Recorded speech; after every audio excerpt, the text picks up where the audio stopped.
खट्टा खाने वाली चुड़ैल। रात को अचानक राधिका मौसी को किचन से कुछ गिरने की आवाज आई। उन्होंने बाहर निकल के देखा तो किचन में उन्हें कोई सफेद साड़ी में दिखा। वो चीख पड़ी, हे भगवान, आलतू जलाल तू आई भला को टाल तू, आलतू जलाल तू आई भला को टाल तू। राधिका मौसी को चीखते सुनकर श्रवण बाहर आता है भागते हुए। अरे माँ, क्या हुआ? क्या देख लिया? दादी माँ आ गई क्या सपने में? अरे बेटा, रसोड़े में देख तो कौन है? श्रवण रसोड़े में झांक कर देखता है और उसे कोई नहीं दिखता अंदर। अब रसोड़े में तो कोई नहीं है माँ। कोई सफेद साड़ी में नहीं है क्या? नहीं माँ, कोई भी नहीं है। चिल्लम चिल्ली की आवाज सुनकर काजल भी वहां आ जाती है। अब क्या हो गया माँ जी? अरे बेटा, रसोड़े में एक चुड़ैल थी सफेद साड़ी में। अरे क्या कर रही थी वो अंदर? अरे बताया नहीं, कल आएगी ना तो पूछ लूंगी। चुड़ैल जी, आपका क्या प्लान है? माँ जी, रात बहुत हो गई है, आपने कोई बुरा सपना देखा होगा, चलिए सो जाइए। राधिका मौसी सोने तो चली जाती है, पर उनको रात भर नींद ही नहीं आती।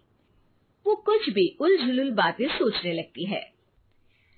कहीं चुड़ैल की वजह से तो घर में टेंशन नहीं हो रहा, कहीं उसी की वजह से तो वो दादी नहीं बन पा रही।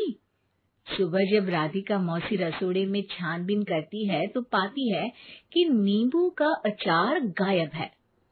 चुड़ैल नींबू का अचार ले गई, मुझे तो ठीक नहीं लग रहा कुछ।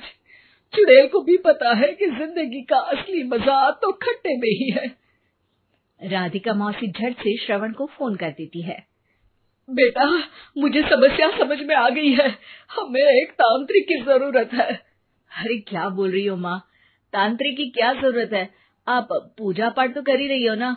आलतू जलालतू मंत्र सारे फालतू जैसे कुछ मंत्र पढ़ो, चली जाएगी अपने आप चुड़ैल।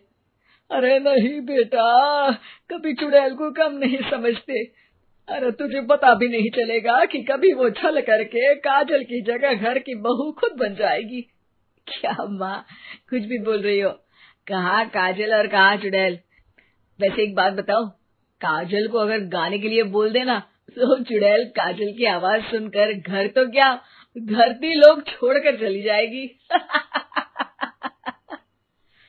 तुम ना पढ़े लिखे बच्चे हर चीज को मजाक समझते हो। तुम रहने दो, मैं खुद ही तांत्रिक को बुला लेती हूँ। अच्छा सुन, शाम को इमली लेके आना। क्या है कि चटनी खाए बहुत दिन हो गए है ना। नहीं माँ, इमली तांत्रिक से ही मंगवा लो ना, आटा वगैरह भी उसी से पिसवा लेना। देखो मुझे काम करना है। श्रवण रात को कई तरह की सब्जियों के साथ माँ के कहने पे चटनी के लिए इमली भी ले आया था, लेकिन राधिका मौसी के दिमाग में अलग ही फिल्म चल रही थी। उन्हें अब सिर्फ शक ही नहीं यकीन होने लगा था कि शायद चुड़ैल ने श्रवण पर अपना जाल बिछा दिया था, जिस वजह से श्रवण उनकी बात ही नहीं मान रहा था।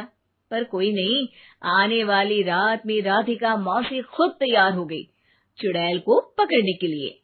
रुद्राक्ष की माला, तुलसी का पत्ता, हनुमान चालीसा सब हाथ के पास ही था, बस चुड़ैल का इंतजार था। और जैसा राधिका मौसी ने सोचा था वैसा ही हुआ। वो चुड़ैल उस रात भी आई, पर वो राधिका मौसी से तेज निकली और राधिका मौसी के उससे पकड़ने के पहले ही वो भाग खड़ी हुई। जरूर बहू पे साया है उस चुड़ैल का, तभी तो श्रवण के कमरे में गई है। और अगली सुबह राधिका मौसी पिछली रात हुए हमले में किन चीजों का नुकसान हुआ उसका हिसाब लगा रही थी। उनके खेमे से एक आम के अचार की शीशी भी गायब हो चुकी थी, और वो इमली भी जो कल श्रवण लेकर आया था। राधिका मौसी इस बारे में सोच ही रही थी कि श्रवण जल्दी से रसोड़े में आकर दवाइयों की पोटली ढूंढने लगता है। अरे बेटा, क्या हो गया? अब माँ, वो काजल की तबीयत खराब है, बहुत घबराहट हो रही है उसे। हे भगवान, मैंने पहले ही कहा था कि तांत्रिक को बुला लेते हैं, पर नहीं।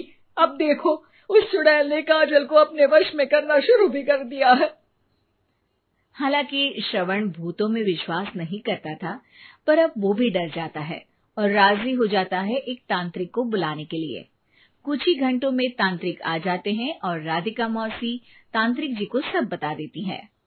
घोर संकट, घनघोर संकट, चुड़ैल को मारू जोर चाकट, ओम भट स्वाहा खटखा के आहा।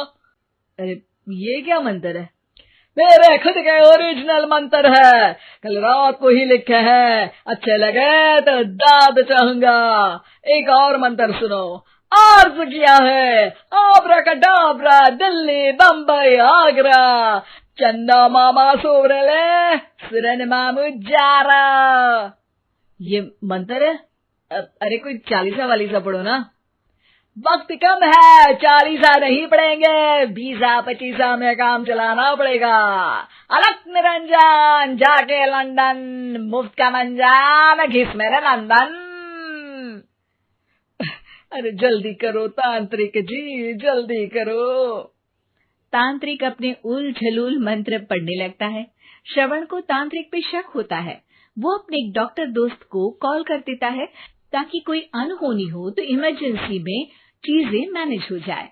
तांत्रिक धुनी रमाता है, जिसकी वजह से कमरे में काफी धुआं हो जाता है और जिसकी वजह से बहू की घबराहट बढ़ जाती है।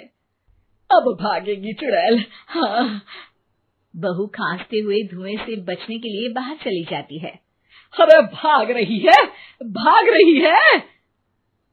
पीछे पीछे श्रवण भी जाता है। बहू एक सोफे पर बैठ जाती है। तभी डॉक्टर दोस्त आ जाते हैं और श्रवण को पानी लाने के लिए कहते हैं। थोड़े चेकअप के बाद डॉक्टर कहते हैं, मेरे हिसाब से जाप का काम पूरा हो गया है। क्या मतलब? अरे कुछ भी नहीं माँ, कोई चुड़ैल नहीं है, खुशखबरी है, अब दादी बनने वाली है। मगर वो सब अचार के डब्बे। श्रवण दोनों अचार के डब्बे अपनी माँ को दिखाता है, जो कि उनके बिस्तर के नीचे छुपे हुए थे। आपने सही बोला था माँ, वो चुड़ैल काजल ही थी जो खट्टा खा रही थी। हमें कल ही पता चला, पर हमने आपको ये तांत्रिक वाला काम करने दिया ताकि आपको भरोसा हो जाए कि भूत वगैरह कुछ होता ही नहीं। अच्छा अच्छा, ये तो बड़ी खुशी की बात है, पर बेटा मुझे एक झाड़ू तो ला दे। क्यों माँ? ये तांत्रिक का भूत उतारती हूँ मैं।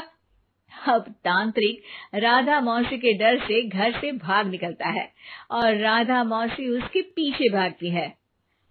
अरे संकट ये घनघोर है, तांत्रिक मुआ चोर है।